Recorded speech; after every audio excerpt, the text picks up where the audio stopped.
नमस्कार, मैं रवीश कुमार। और बुच विल्मोर का अंतरिक्ष यान आईएसएस से धरती की तरफ रवाना हो गया। 16 घंटे की उड़ान के बाद यह यान भारतीय समय के अनुसार सुबह लगभग 3:30 बजे फ्लोरिडा के तट के करीब पानी में उतरेगा। नासा की भाषा में इसे स्प्लैश डाउन कहते हैं। हम जानते हैं कि भारत में औरंगजेब की कब्र में दिलचस्पी पैदा की जा रही है, लेकिन सुनीता विलियम्स और बुच विल्मोर की घटना की नजर से देखिए तो पता चलेगा कि कब्र खोदने की राजनीति आपको अंतहीन गड्ढे में धकेल चुकी है। सुनीता विलियम्स और बुच विल्मोर अंतरिक्ष यात्री की वेशभूषा में क्रू ड्रैगन फ्रीडम में सवार होने से पहले स्पेस स्टेशन में रह गए 7 अंतरिक्ष यात्रियों से विदा ले रहे हैं। सुनीता और बुच के अलावा नासा के अंतरिक्ष यात्री निक हेग और रूस के अलेक्जेंडर गोर्बुनोव भी इसी यान से धरती पर लौटेंगे। Nick Hague crew Dragon Freedom के कमांडर हैं। सब कुछ कितना सामान्य है, इसे किसी मीडिया इवेंट में तब्दील नहीं किया गया। सुनीता और बुच को लेकर स्टार लाइनर जून 2024 में एक सप्ताह के लिए आईएसएस गया था, लेकिन तकनीकी खराबी की वजह से इनकी वापसी नहीं हो सकी। 9 महीने गुजर गए। अंतरिक्ष से इस तरह की वापसी पहले भी कई बार हो चुकी है, लेकिन इस बार खास बात तो यही है कि 9 महीने तक सबने उम्मीद और धीरज का साथ नहीं छोड़ा। बिना धीरज के विज्ञान कहां सफल हो सकता है। स्टार लाइनर की खराबी को विज्ञान ने एक बड़े अवसर में बदल दिया। 9 महीने तक जिस घटना को हम असफलता के रूप में देख रहे थे, उसी को मील का पत्थर बनते हुए देखने जा रहे हैं। आपने नोट किया ही होगा, जब इस अभियान की वापसी का कवरेज नासा के ह्यूस्टन स्पेस सेंटर से किया जा रहा था, तब कमेंटेटर रॉब नेवियस की आवाज में किसी भी तरह का अतिरिक्त उत्साह नहीं था। उपलब्धि का बखान करने वाली उपमाओं का भंडार सुनाई नहीं दे रहा था। यह नासा का कंट्रोल रूम है। यहां की गतिविधियां सामान्य नजर आ रही हैं। जिस समय अनडॉकिंग हो रही थी, यानी मस्क की कंपनी स्पेस एक्स का अंतरिक्ष यान क्रू ड्रैगन फ्रीडम आईएसएस से अलग हो रहा था, उस समय इस कंट्रोल रूम में सब कुछ सामान्य नजर आया। कमेंटेटर रॉब नेवियस की आवाज में कोई उतार चढ़ाव सुनाई नहीं दिया। संयम के साथ कमेंट्री करते चले गए। With 286 days in space, a mission encompassing 4,576 orbits of the Earth and 121.3 million miles. But just to put it into context, not the longest single space flights in U.S. history. That distinction belongs to Frank Rubio, who remained on the station for 371 days when his Soyuz spacecraft experienced a coolant leak. He's followed on the list by Mark Vande Hei with 355 days, Scott Kelly with 340, Christina Cook with 328, and Peggy Whitson with 289 days in space. So although Williams and Wilmore have in fact had an extended mission, it's not a record-breaking mission. As we stand by for the final procedures to be encompassed here in Mission Control. Rob Navias ने बड़े आराम से बता दिया कि सुनीता और बुच का 286 दिनों तक, यानी 9 महीने तक अंतरिक्ष में रहना और वहां से वापसी करना कोई रिकॉर्ड ब्रेकिंग घटना नहीं है। इसके पहले भी कई अंतरिक्ष यात्री 289 दिनों से लेकर 371 दिनों तक अंतरिक्ष में रह चुके हैं। ऐसा कोई भी दिन नहीं होता जब अंतरिक्ष में कोई इंसान नहीं होता है। इसी नवंबर में स्पेस स्टेशन में इंसान की निरंतर मौजूदगी के 25 साल होने जा रहे हैं। यह बात हम खास तौर से भारत के संदर्भ में बताना चाह रहे थे। आपको 20 अगस्त 2019 के दिन ले जाना चाहता हूं, जब चंद्रयान द्वितीय लॉन्च हो रहा था और इसे लेकर देश भर में उत्साह का माहौल बनाया गया। साफ है, प्रधानमंत्री मोदी और उनकी पसंद के आसपास राजनीति बुनी जा रही थी। नासा का कैमरा अंतरिक्ष से एक बार के लिए भी नहीं हटा। एक बार के लिए भी आपको आईएसएस और ड्रैगन फ्रीडम यान के अलावा कुछ भी दिखाया। ना तो ट्रंप को दिखाया, ना मस्क को। अनडॉकिंग की कमेंट्री हमने पूरी तो नहीं सुनी, लेकिन अनडॉकिंग होने तक एक बार भी नासा के कमेंटेटर ने राष्ट्रपति ट्रंप का नाम नहीं लिया। उस समय के कवरेज को आप निकाल कर देखिए, जब इसरो का कैमरा कभी चंद्रयान द्वितीय को दिखाता, कभी प्रधानमंत्री नरेंद्र मोदी को। मिशन फेल होने पर चीफ वैज्ञानिक डॉक्टर के सिवन मोदी को जानकारी देते हैं। उस क्षण में ऐसा नहीं लगता कि प्रधानमंत्री उन्हें ढाढ़स बंधा रहे हैं। डॉक्टर सिवन अन्य अतिथियों के साथ मायूस खड़े हो जाते हैं और अतिथि उन्हें सांत्वना देने लगते हैं। प्रधानमंत्री मोदी सोफे पर बैठ जाते हैं। कुछ देर के बाद प्रधानमंत्री दर्शक दीर्घा से नीचे उतरते हैं और सिवन का हाथ पकड़ते हैं, कंधे पर जोर जोर से थपथपाते हैं और वहां मौजूद सभी वैज्ञानिकों से कहते हैं बी करेजियस। बाद में निखिल कामत के साथ पॉडकास्ट में इसके बारे में बताते हुए कहते हैं कि लोगों ने उन्हें मना किया था कि आप लॉन्चिंग के समय ना जाएं क्योंकि कुछ भी निश्चित नहीं है। तो प्रधानमंत्री ने निखिल कामत से कहा कि अपयश की जिम्मेदारी भी तो मेरी है। इस इंटरव्यू में प्रधानमंत्री ने यह भी कहा कि उन्होंने चंद्रयान द्वितीय के वैज्ञानिकों से कहा था अगर यह फेलियर है तो जिम्मेवारी मेरी है। आप निखिल कामत का इंटरव्यू सुन सकते हैं। चंद्रयान द्वितीय की नाकामी की जिम्मेदारी प्रधानमंत्री क्यों ले रहे हैं? चंद्रयान द्वितीय की नाकामी कोई प्रशासनिक राजनीतिक घटना तो नहीं थी। देश में इतनी सारी समस्याएं हैं।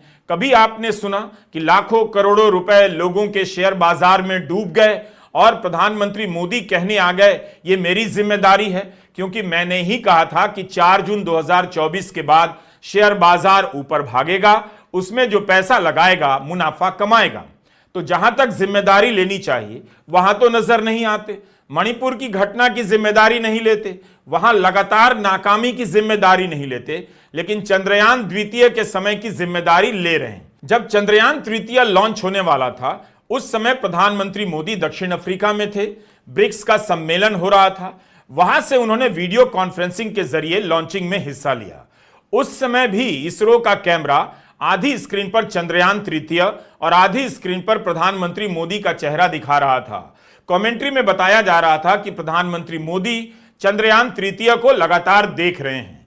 चंद्रयान तृतीय के सफल होने के क्षण में स्क्रीन से चंद्रयान गायब हो जाता है, केवल प्रधानमंत्री मोदी रह जाते हैं एक क्षण के लिए और प्रधानमंत्री अपना भाषण देते हैं उसके बाद और कहते हैं कि चंद्रयान की सफलता अमृत काल की अमृत वर्षा है। ऐसा नहीं है कि सुनीता विलियम्स और बुच विल्मोर की वापसी को लेकर ट्रंप ने मुद्दा नहीं बनाया। कई बार उन्होंने कहा कि बाइडेन प्रशासन ने दोनों को वापस लाने की कोशिश नहीं की। बाइडेन ने कभी इसका ठोस जवाब नहीं दिया। नासा ने कहा कि यह फैसला तकनीकी आधार पर लिया गया, इसमें राजनीतिक हस्तक्षेप का कोई सवाल ही नहीं था। जो भी देरी हुई सुरक्षा कारणों को लेकर हुई, ना कि राजनीतिक उदासीनता के कारण।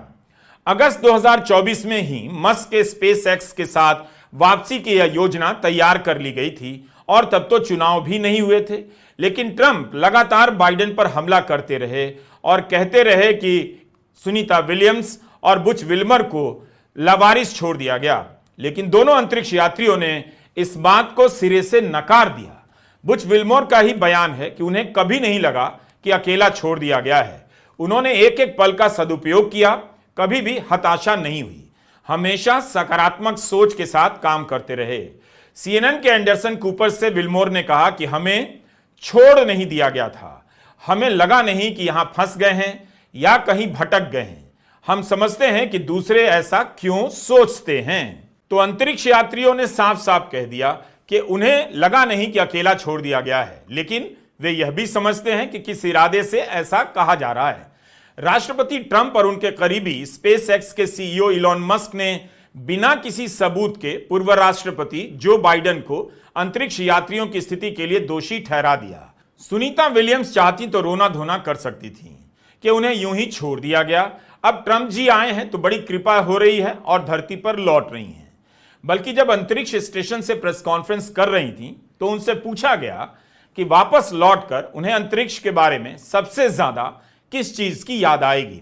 उन्होंने तपाक से जवाब दिया, कहा कि सब कुछ, यानी वे स्पेस स्टेशन में बिताए पलों से तंग नहीं आई थी। वे उस स्टेशन को मिस करने की बात कर रही हैं जहां उन्होंने 9 महीने बिताए। तो एक अंतरिक्ष यात्री की यह मानसिक तैयारी होती है। अनडॉक करते ही यान के कमांडर हेग ने कहा, स्पेस स्टेशन को अपना घर कहना हमारे लिए गौरव की बात थी। इस पर सुनीता विलियम्स कहती हैं, यह बुच और मेरी ISS की तीसरी उड़ान थी। हमने ISS बनाने में मदद की, अब हम यहां इसे बदलते हुए देख रहे हैं। यहां रहने से हमें एक अनूठा नजरिया मिलता है, सिर्फ खिड़की के बाहर का ही नहीं बल्कि समस्याओं को हल करने के बारे में भी नई दिशाएं मिलती हैं। मैं प्रेरणा और दृष्टिकोण की उस चिंगारी को खोना नहीं चाहती, इसलिए मुझे इसे किसी तरह यहां से लौटने को स्वीकार करना होगा। तो यह दृष्टिकोण क्या है? अंतरिक्ष से दुनिया को देखने का नजरिया, जहां छोटे छोटे मसले को लेकर लड़ रहे लोगों की महत्वाकांक्षा का कोई मतलब नहीं रह जाता। औरंगजेब की कब्र रहे या खोद दी जाए, इससे बड़ा सवाल यह बन जाता है कि किसी दवा का किसी बीमारी के समय क्या असर होना चाहिए और क्या हो रहा है, मरीज की तकलीफ को कैसे कम कर दिया जाए। और यह दृष्टिकोण केवल अपने देश के मरीज के लिए नहीं होता, दुनिया के लिए होता है। शायद इसीलिए सुनीता विलियम्स 1 हफ्ते के दौरे को 9 महीने के अप्रत्याशित दौरे में बदल जाने से हताश नहीं दिख रही हैं। विज्ञान की जिज्ञासा उन्हें प्रेरणा देती रहती है।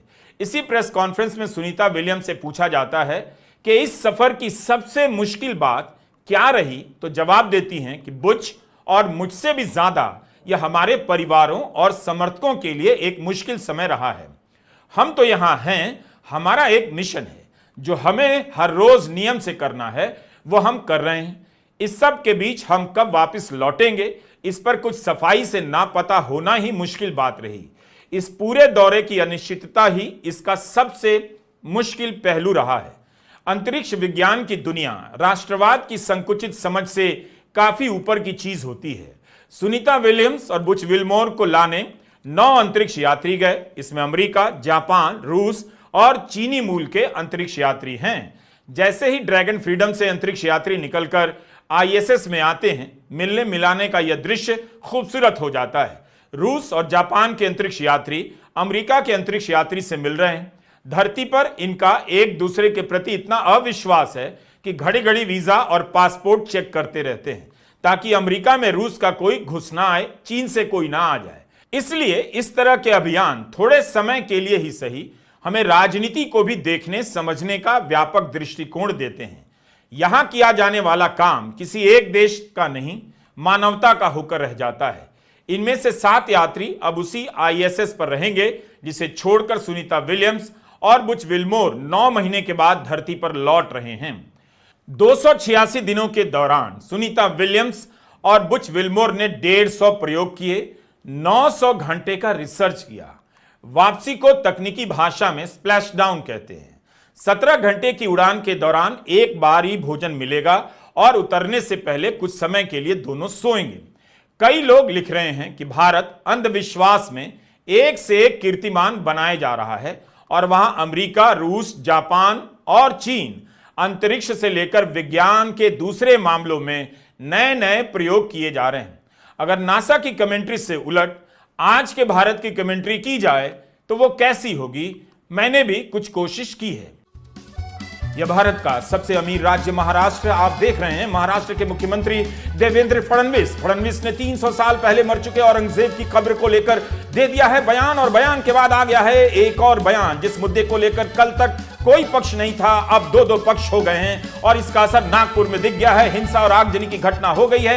8 लाख करोड़ के कर्ज में डूबे महाराष्ट्र में कब्र खोदने की राजनीति, यूपी में मस्जिद खोदकर मंदिर निकालने की राजनीति से आगे निकलती जा रही है। कल तक योगी आगे चल रहे थे, अब उनसे फडणवीस आगे निकलने लगे हैं। लेकिन यह क्या, नमाज बनाम होली के बयान से अब योगी आगे निकलते दिख रहे हैं, फडणवीस पीछे जाते दिख रहे हैं। लेकिन फडणवीस का धीरज काम आया। लगातार बोलते रहने से औरंगजेब की कब्र खोदने का बयान तनाव पैदा करने लगा है और वे योगी को पीछे छोड़ते हुए आगे निकलते दिखाई दे रहे हैं। योगी और फडणवीस दोनों ही ड्रैगन फ्रीडम यान की रफ्तार से भी तेज दौड़े जा रहे हैं। जनता मूर्खता की सारी सीमाओं को पार कर इनके पीछे दौड़ती जा रही है। बीजेपी के नेताओं को इस समय इतिहास का बदला लेना है, पहले कोर्स बदल देना है और उससे भी नहीं बदला तो कब्र खोद देना है। इसी मंत्र के साथ आगे बढ़ता हुआ आज का भारत। बीजेपी के नेता और गोदी मीडिया ऐसे नायाब मंत्र से बेखबर अनजान सुनीता और बुच धरती की तरफ बढ़ रहे हैं। अगर ये दोनों भी मस्जिद और कब्र खोदने में जुट जाएं तो इस काम में बीजेपी को 4 और हाथ मिल जाएंगे। ट्रंप ने वीजा तीजा का गेम कर दिया है, वरना सुनीता और बुच के स्वागत में बीजेपी के नेता कुदाल, छेनी, खंती, खतौनी लेकर पहुंच जाते। भारत की राजनीति का यह खुदाई काल आने वाले समय के लिए एक विशालकाय गड्ढा खोद रहा है।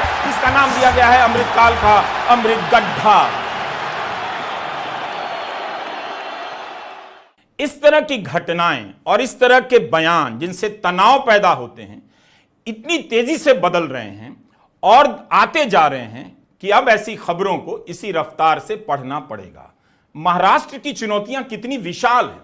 अब तो वहां चुनाव भी नहीं, फिर भी औरंगजेब के नाम पर विवाद खड़ा किया गया ताकि इन चुनौतियों पर ध्यान ना दिया जाए। अब मुख्यमंत्री फडणवीस कह रहे हैं कि एक फिल्म के कारण लोगों के मन में औरंगजेब के प्रति गुस्सा भर गया। सांप्रदायिक राजनीति अब चुनावों का इंतजार नहीं करती है, ध्यान भटकाने के लिए लगातार काम करती हैं, लेकिन विज्ञान ऐसा नहीं करता। वह ध्यान भटकाता नहीं बल्कि और केंद्रित करता है। स्टार लाइनर में खराबी आ गई तो यही समझा गया कि समाधान की खोज के लिए और प्रयोग का समय मिला है। सुनीता विलियम्स और बुच विल्मोर की यह वापसी कल्पना चावला की याद दिलाती है। कोलंबिया मिशन से कल्पना चावला वापस आ रही थीं, लेकिन नियति उन्हें अनंत यात्रा पर ले गई। 2003 में भारतीय मूल की कल्पना ने भारत के कोने कोने में लोगों को इस मिशन से जोड़ दिया था। 16 जून 2003 को कोलंबिया मिशन लॉन्च हुआ, जिसमें 6 अंतरिक्ष यात्रियों के अलावा कल्पना चावला भी थीं। 16 दिन की उड़ान में अंतरिक्ष वैज्ञानिकों ने 80 प्रयोग किए, लेकिन वापसी के समय कोलंबिया यान में आग लग गई। मिनट से भी कम समय में यह यान जल गया और सारे यात्रियों की मौत हो गई। कल्पना चावला के साथ Rick Husband, Laurel Clark, Ilan Ramon, David Brown, William McCool और माइकल एंडरसन सभी की मौत हो गई। चैलेंजर के बाद स्पेस शटल की यह दूसरी बड़ी घटना थी, लेकिन इस दुर्घटना पर गहन शोध हुआ। भविष्य में ऐसी दुर्घटना ना हो, उसकी तकनीकी और समझ विकसित कर ली गई। सुनीता की वापसी की सफलता में कल्पना की वापसी की असफलता ने एक सीढ़ी का काम किया है। विज्ञान यही करता है, राजनीति ऐसा नहीं करती। नमाज बनाम होली का असर नहीं होता है तो कब्र खोदने में जुट जाती है। इस राजनीति का चुनाव जनता ने ही किया है, आप जनता ने। उधर प्रधानमंत्री मोदी इस राजनीति के खिलाफ कभी साफ साफ नहीं बोलते। उनके तमाम भाषणों को सुन जाइए तो लगेगा कि ये सब घटनाएं देश में नहीं हो रही हैं। प्रधानमंत्री मोदी ने अमेरिका की खुफिया प्रमुख तुलसी गबार्ड को कुंभ का 1 लोटा गंगा जल सौंपा है। लोकसभा में मोदी कह रहे हैं, कुंभ का जल मॉरिशस के गंगा तालाब में डाला गया तो वहां आस्था का सैलाब देखते ही बना। राहुल गांधी ने कहा कि प्रधानमंत्री के भाषण पर नेता प्रतिपक्ष को जवाब देने नहीं दिया गया। वे भी मानते हैं कि कुंभ भारत की सांस्कृतिक और ऐतिहासिक पहचान है, लेकिन प्रधानमंत्री ने उन लोगों के बारे में कुछ नहीं कहा जो कुंभ के दौरान भगदड़ में मारे गए, उन्हें श्रद्धांजलि तक नहीं दी। 2 दिन पहले एक इंटरव्यू में प्रधानमंत्री मोदी ने कहा था, आलोचना लोकतंत्र की आत्मा है। ध्यान रहे, उन्होंने केवल कहा था। प्रधानमंत्री मोदी के भाषणों में रोज का वह भारत अब नहीं दिखता जो आपको दिखता है, जिसमें नौकरी नहीं है, महंगाई है, रुपया कमजोर है। उस भारत में प्रधानमंत्री के भाषण में नागपुर नहीं दिखता, संभल नहीं दिखता, बस लोटा दिखता है और लोटे में गंगा जल दिखता है। अब गंगा जी से ही उम्मीद कीजिए कि वे इस लोटे से निकलें और नफरत की दूषित राजनीति को पवित्र करें, नेताओं को करुणा से भर दें। अखबार में आज भी खबर छपी है कि आयात और निर्यात में दहाई अंक की गिरावट आ गई है। फरवरी महीने में निर्यात 2024 के फरवरी की तुलना में करीब 11% कम हुआ है। निर्यात घटेगा तो उसका असर उत्पादन पर पड़ेगा, उत्पादन कम होगा तो उसका असर नौकरियों पर पड़ेगा। लेकिन देश बहस कर रहा है किस पर? औरंगजेब की कब्र पर। नमस्कार, मैं रवीश कुमार। ओए, क्या है ये सब?